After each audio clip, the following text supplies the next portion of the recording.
Hello everyone. आज पढ़ने वाला हूँ मैट्रिक्स। एंड मैट्रिक्स का जो ये है ना, ये कॉन्सेप्ट वीडियो होने वाला है। मतलब इसमें ऑल कॉन्सेप्ट जितना भी मैट्रिक्स में बिहार बोर्ड में कॉन्सेप्ट का ज़रूरत होता है, इस कॉन्सेप्ट क्लियर किया जाएगा। एंड इसका नेक्स्ट लेक्चर में तुम्हें ऑब्जेक्टिव किया जाएगा। एंड इसके बाद शॉर्ट आंसर क्वेश्चन, एंड इसके बाद लॉन्ग आंसर क्वेश्चन किया जाएगा। तो सब के लिए सब टाइप से किया जाएगा, ठीक। तो ये मैट्रिक्स का कॉन्सेप्ट वीडियो है। एंड ये कॉन्सेप्ट बहुत ज़रूरत है क्वेश्चन प्रैक्टिस करने के लिए। तो चलो कॉन्सेप्ट को सीखता हूँ। तो देखो गाइस, मैट्रिक्स मान के चलो, एक मैंने मैट्रिक्स लिया हूँ ए। एंड ए मैट्रिक्स है जो जैसे कि मैंने माना A B C D E F G H I, ये एक मेरा मैट्रिक्स है। तो गाइस, मैट्रिक्स का सिंबल समझना क्या होता है। तो अगर तुम्हें एक यहाँ पर सर्कल बना रहा हूँ, समझना। अगर तुम्हें कहीं भी इस टाइप का दिखेगा तो इसे हम मैट्रिक्स कहेंगे। एंड कभी भी तुमको इस टाइप का दिखेगा तो इसे हम डिटर्मिनेंट्स कहेंगे। देखो, ये तुम्हें इस टाइप का सिंबल दिखा है एंड यहाँ पर भी कुछ इस टाइप का सिंबल है।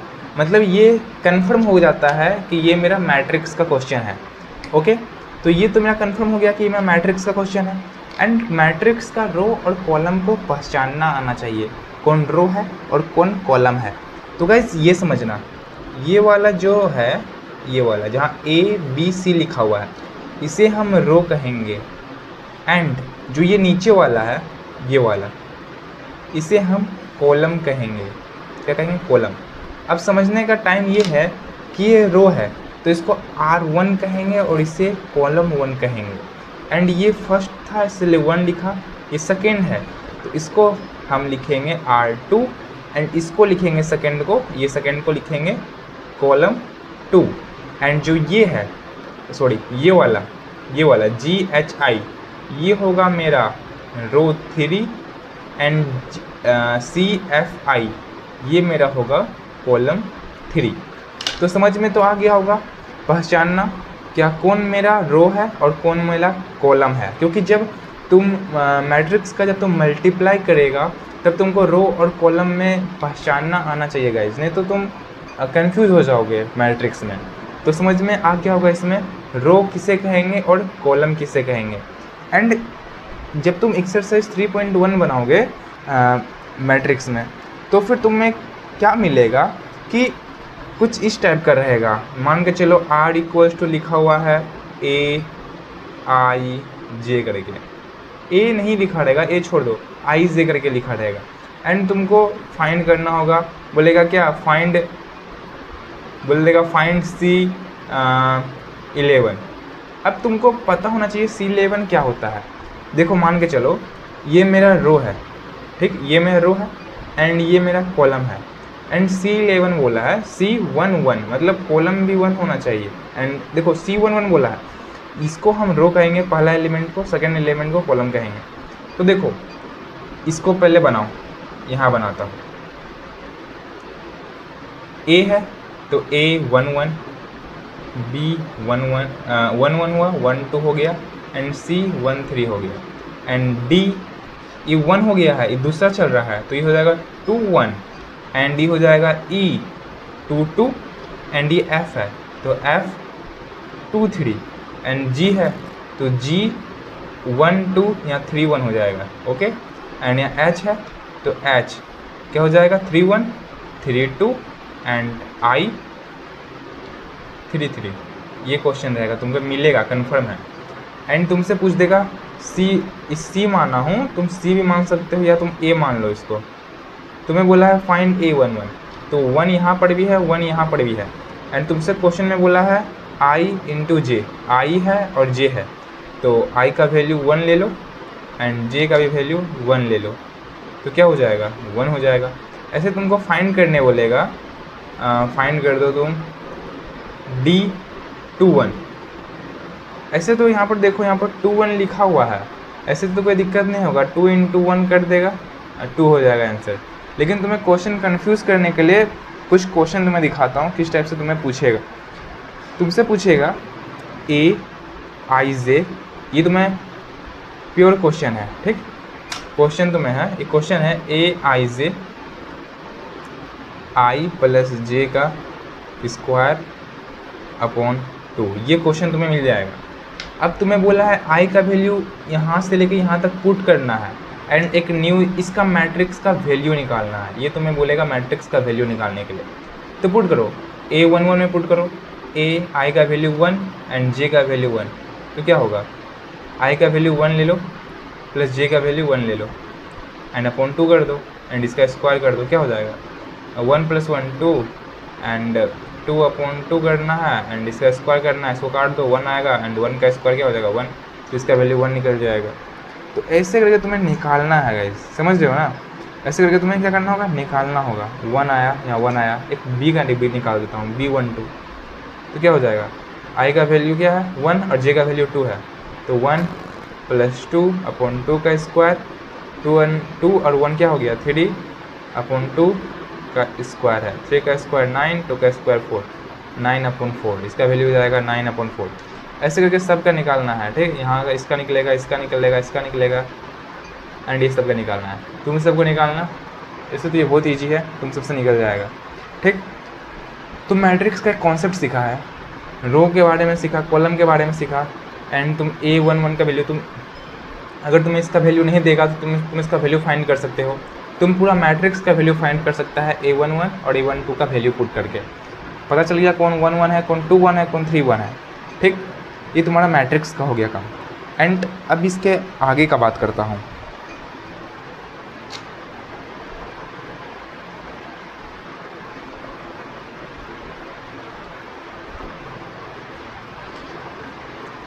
गाइस तुम्हें एक और तरह का क्वेश्चन तुम्हें दिखेगा कि मैट्रिक्स इक्वल रहेगा, मतलब क्या, एक और क्वेश्चन मैंने देखा अभी जस्ट, क्या एक क्वेश्चन मैंने देखा कि मैट्रिक्स इक्वल रहता है, मतलब कि है 4 3 x 5, ये क्वेश्चन तुमको ऑब्जेक्टिव में बहुत दिखेगा, y z 1 5, इस सब का क्वेश्चन है जो मैं NCERT से निकाला हूँ। जब तुम्हें क्वेश्चन कोई भी मतलब कोई भी मैट्रिक्स अगर इक्वल देगा तो कोई दिक्कत नहीं है, तुम पहला का वैल्यू पहला एलिमेंट के साथ पुट कर दो।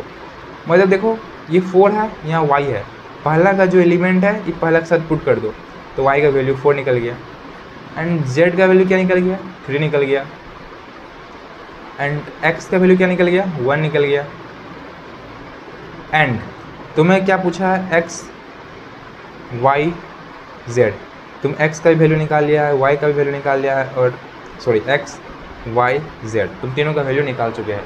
ऐसे तुम्हारा क्वेश्चन कंप्लीट हो जाता है गाइस। तुम्हें इस टाइप को ध्यान से देखना है और समझना है, तो शायद तुम्हारा अगर तुम इतना कंप्लीट कर लेते हो तो तुम्हारा जो पहला एक्सरसाइज है 3.1 ये कंप्लीट हो गया है।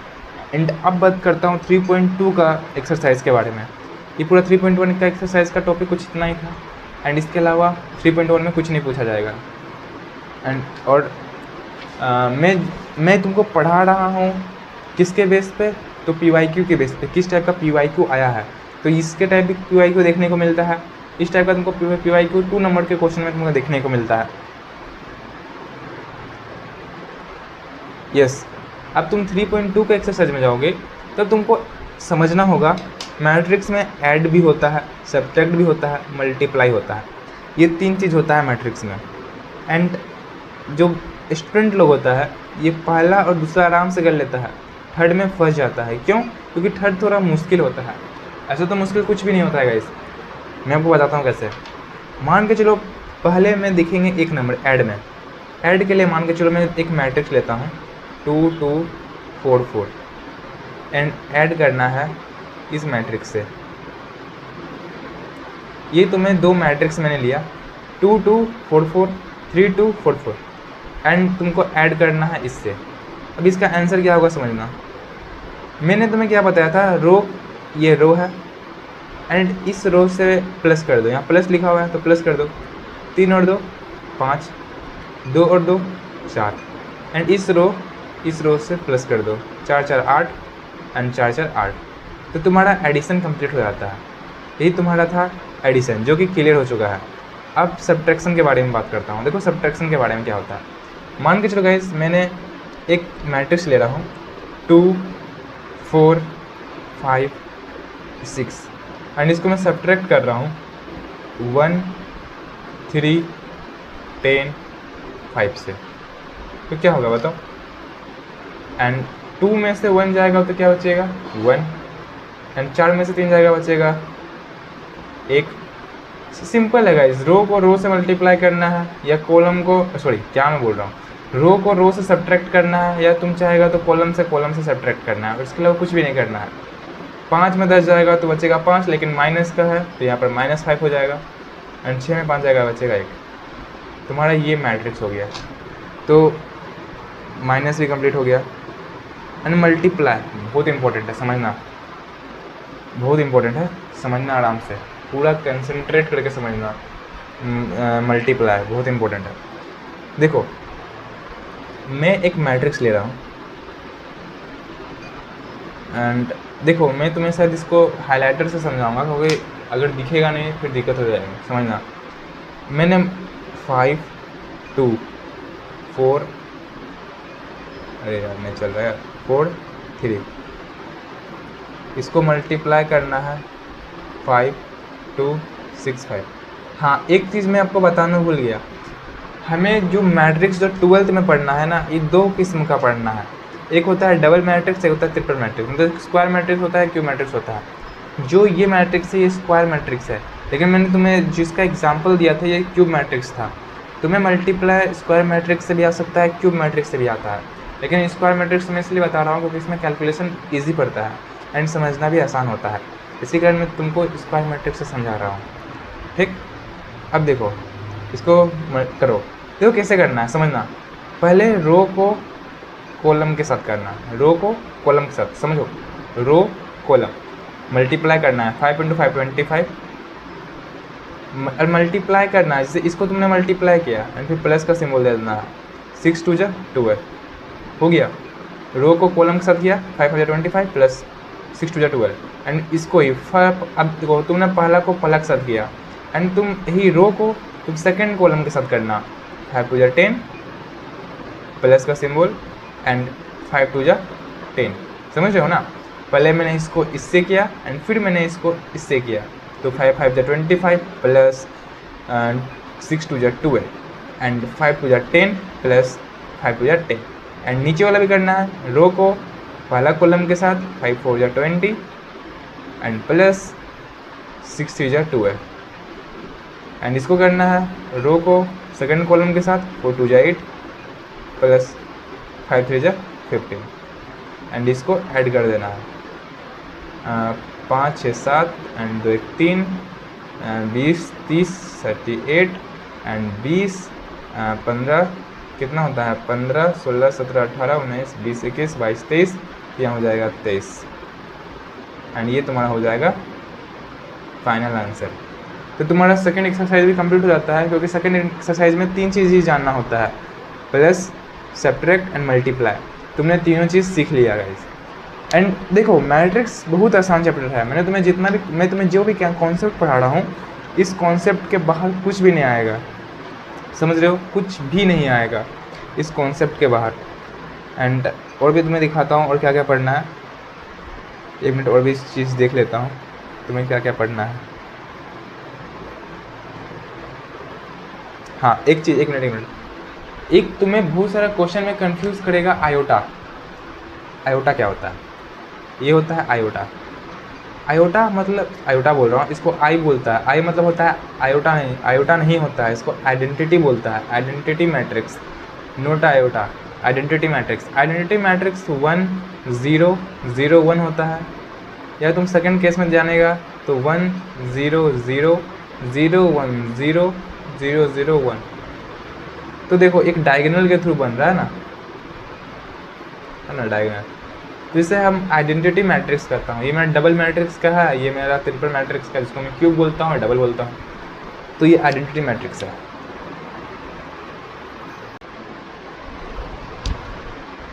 अब गाइस मैट्रिक्स का तुमने 3.1 को बनाने सीख गया, 3.2 का क्वेश्चन बनाने सीख गया। अब लास्ट एक्सरसाइज आता है 3.3। अब देखो 3.3 में तुम्हें कुछ पहले से अलग चीज़ दिखेगा, थोड़ा सा टफ लग सकता है, मगर समझना बहुत आसान है। तो तुम्हें एक्सरसाइज 3.3 में तुम ट्रांसपोज सीखता है। क्या सीखता है? ट्रांसपोज। अब गाइस देखो ट्रांसपोज क्या होता है। ट्रांसपोज भी एक टाइप का नहीं होता है, इसमें भी कुछ वेराइटी होता है। सबसे पहला देखो, अगर तुम्हें दे देता है ए का ट्रांसपोज के ऊपर ट्रांसपोज, तो गाइस अगर तुम्हें 2 ट्रांसपोज देता है तो ये दोनों ट्रांसपोज कट के ए मिलता है। ये तुमको याद करना होगा। डायरेक्ट तुम्हें ऑब्जेक्टिव में भी पूछ देगा कि ए का ट्रांसपोज के ऊपर ट्रांसपोज क्या होता है, तब तुम्हें आंसर में ए टी करना है। एंड सेकेंड केस क्या है कि ए का ट्रांसपोज रहेगा, तो तुम के ऊपर ट्रांसपोज, ए के ऊपर ट्रांसपोज मत लिख देना, क्योंकि के एक कांस्टेंट है, तो के बाहर आएगा और ए के ऊपर ट्रांसपोज होगा। ओके। एंड थर्ड केस क्या है, ए प्लस बी का ट्रांसपोज दे देगा, तो सिंपल ए का ट्रांसपोज कर देना प्लस बी का ट्रांसपोज कर देना। तो गाइस तुम सोच रहे होगे कि इसके ऊपर ट्रांसपोज क्यों नहीं गया, क्योंकि देखो मैंने क्या बोला तुम्हें, के एक कांस्टेंट है तो के बाहर आ रहा है, और ए के बाहर एक नंबर है तो ए के ऊपर ट्रांसपोज मतलब रहा गया है। ओके। एंड फोर्थ केस क्या है, ए माइनस बी का ट्रांसपोज, सेम केस हो जाएगा, ए का ट्रांसपोज माइनस बी का ट्रांसपोज। एंड फिफ्थ केस क्या है, ए बी का ट्रांसपोज, तो ए बी का ट्रांसपोज लिखा रहेगा तो उल्टा हो जाएगा, रिवर्स, बी का ट्रांसपोज ए का ट्रांसपोज। ये देखो इसमें से 2 क्वेश्चन हमेशा आता है ऑब्जेक्टिव में, कि ये पहला नंबर वाला, एक 5th नंबर वाला। ये दोनों को लर्न कर लेना, क्योंकि डायरेक्ट ऑब्जेक्टिव में भी पूछ देता है। ओके। एंड इसके ऊपर क्वेश्चन तुम्हें मिलेगा एक्सरसाइज 3.3 में, लेकिन जब मैं तुम्हें क्वेश्चन का सेशन करवाएंगे तो इसमें से मैं टोटल क्वेश्चन करवाऊंगा। ओके। अभी तो सिर्फ कॉन्सेप्ट समझना है, कॉन्सेप्ट समझो, क्योंकि कॉन्सेप्ट बहुत ज़्यादा मायने करता है। अब नेक्स्ट इसमें ये तुम्हें मिलेगा सिमेट्रिक। क्या मिलेगा? सिमेट्रिक। सिमेट्रिक मतलब सिमेट्रिक मैट्रिक्स, सिमेट्रिक मैट्रिक्स। अब गाइस देखो सिमेट्रिक मैट्रिक्स क्या होता है, ए का जो ट्रांसपोज होता है, अगर ये ए मिल जाएगा तो ये सिमेट्रिक मैट्रिक्स होगा। एंड समझो पहले सिमेट्रिक मैट्रिक्स क्या बोला, ए का ट्रांसपोज ए मिल जाएगा तो सिमेट्रिक मैट्रिक्स होगा। गाइस समझ में नहीं आ रहा है कुछ तो सुनो, अगर तुम्हें समझ में नहीं आ रहा है तो मैं एक एग्जाम्पल करवाता हूँ। ओके, 1 मिनट बस मैं एग्जाम्पल ढूंढ लेता हूँ, फिर तुम्हें एग्जाम्पल करवाता हूँ।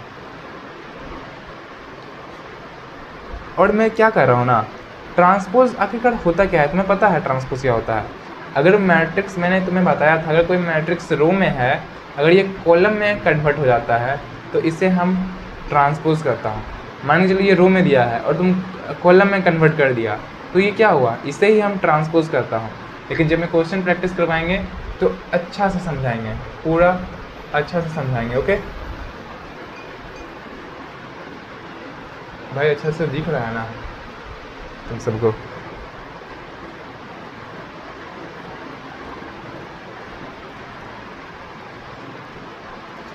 जैसे कि एक ट्रांसपोज का क्वेश्चन दिखाता हूँ। ये क्वेश्चन बहुत इंपॉर्टेंट है क्योंकि ये है एनसीईआरटी का क्वेश्चन है। ओके, एंड ये क्वेश्चन एनसीईआरटी का है, ये क्वेश्चन है। एंड तुम इसको ट्रांसपोज करोगे, मतलब रिवर्स करोगे, तो ये रो में है इसको कॉलम में कर दो, 1 -1 5। एंड ये भी रो में, इसको भी कॉलम में कर दो, -1 2 1। एंड इसे भी रो में कॉलम में कर दो, 5 1 3। एंड तुम दोनों को अगर तुम चेक करोगे तो दोनों सिमेट्रिक होगा, मतलब इक्वल होगा। 1 यहाँ पर भी है, -1 यहाँ पर भी है, 5 यहाँ पर भी है, -1 यहाँ पर भी है, 2 यहाँ पर भी है, 1 यहाँ पर भी है, 5 यहाँ पर भी है, 1 यहाँ पर भी है, 3 यहाँ पर भी है। जब यही केस रहेगा तो इस केस को ही हम सिमेट्रिक्स मैट्रिक्स कहता हूँ, राइट। एंड स्क्यू सिमेट्रिक्स मैट्रिक्स क्या होता है पता है तुम्हें? क्या बोला मैंने? स्क्यू सिमेट्रिक मैट्रिक्स क्या होता है? तो देखो स्क्यू सिमेट्रिक मैट्रिक्स क्या होता है, जब ए का जो ट्रांसपोज होता है ये -a के ऊपर आ जाए तो ये मेरा स्क्यू सिमेट्रिक्स मैट्रिक्स कहलाता है। सर जी समझ नहीं आ रहा, कोई नहीं भाई, एग्जाम्पल देख लो। एक क्वेश्चन है 0 1 -1 -1 0 1 1 -1 0। अब ये मत समझना कि एग्जाम्पल मैं अपने मन से ले रहा हूँ, नहीं, ये मैं एनसीईआरटी का क्वेश्चन है। एंड इसको भी उल्टा कर दो, ये रो को कॉलम में करो 0 1 -1, ये रो को कॉलम में करो -1 0 1, एंड ये रो को भी कॉलम में करो 1 -1 0। एंड अगर तुम चेक करोगे तो जिसमें प्लस होगा ये माइनस में कन्वर्ट होगा, और जो माइनस होगा ये प्लस में कन्वर्ट होगा। 0 यहाँ पर भी था, 0 यहाँ पर भी था, ओके। 1 यहाँ पर प्लस में था, यहाँ पर हो गया माइनस में, यहाँ पर था माइनस में, यहाँ हो गया प्लस में। Minus plus 0 0 plus minus plus minus minus plus 0 0। तो इसी को तो मैं कहता हूँ स्क्यू सिमेट्रिक मैट्रिक्स। आप समझ में आ रहा है ना? यस सर जी, आप समझ में आया। मैं कह रहा हूँ जाओ, तुम्हें समझ में नहीं आ रहा, क्वेश्चन में आना, हलवा मचा देंगे। ओके, एंड अब आ चुका हूँ आखिरी पड़ाव पे। अब मुझे बस समझना है sum of symmetric matrix and sum of skew symmetric matrix. बहुत अच्छा टॉपिक है, समझना। क्या बोला मैंने? Sum of symmetric matrix, symmetric लिख दिया हूँ। अब देखो, सम ऑफ सिमेट्रिक लिखने के बाद समझना सम ऑफ सिमेट्रिक क्या होता है। जैसे कि मैं लिखा P equals to half A plus A का ट्रांसपोज, तो यही तुम्हारा फॉर्मूला होता है सम ऑफ सिमेट्रिक मैट्रिक्स का। P equals to half A plus A का ट्रांसपोज। जहाँ तुम्हें प्लस बीच में दिखेगा तो ये सम ऑफ सिमेट्रिक मैट्रिक्स हो जाएगा, मगर सम of skew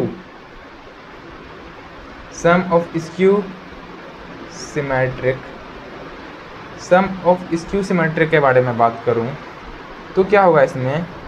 P equals to half A minus A transpose हो जाएगा। मतलब जहाँ पर प्लस है यहाँ पर माइनस हो गया स्क्यू सिमेट्रिक मैट्रिक्स में, क्योंकि मैंने जस्ट पढ़ा स्क्यू होता है नेगेटिव के लिए तो यहाँ नेगेटिव लिखा, और मैंने जस्ट पढ़ा सिमेट्रिक होता है पॉजिटिव के लिए तो यहाँ पॉजिटिव लगा। एंड इसका यूज़ कहाँ है सर जी? तो मैंने बताया ना यार, मैं तुम्हें बताऊंगा क्वेश्चन वाला प्रैक्टिस में। तो इसी के साथ तुम्हारा मैट्रिक्स का जितना भी कॉन्सेप्ट था, जितना तुम्हें एग्ज़ाम में आया है, सब तुम्हें बता चुका हूँ। एंड मैं डेफिनेटली बोलता हूँ अगर तुम इतना भी तुम अच्छा से पढ़ लिया है, तुम क्वेश्चन बना लेगा हलवा से हलवा।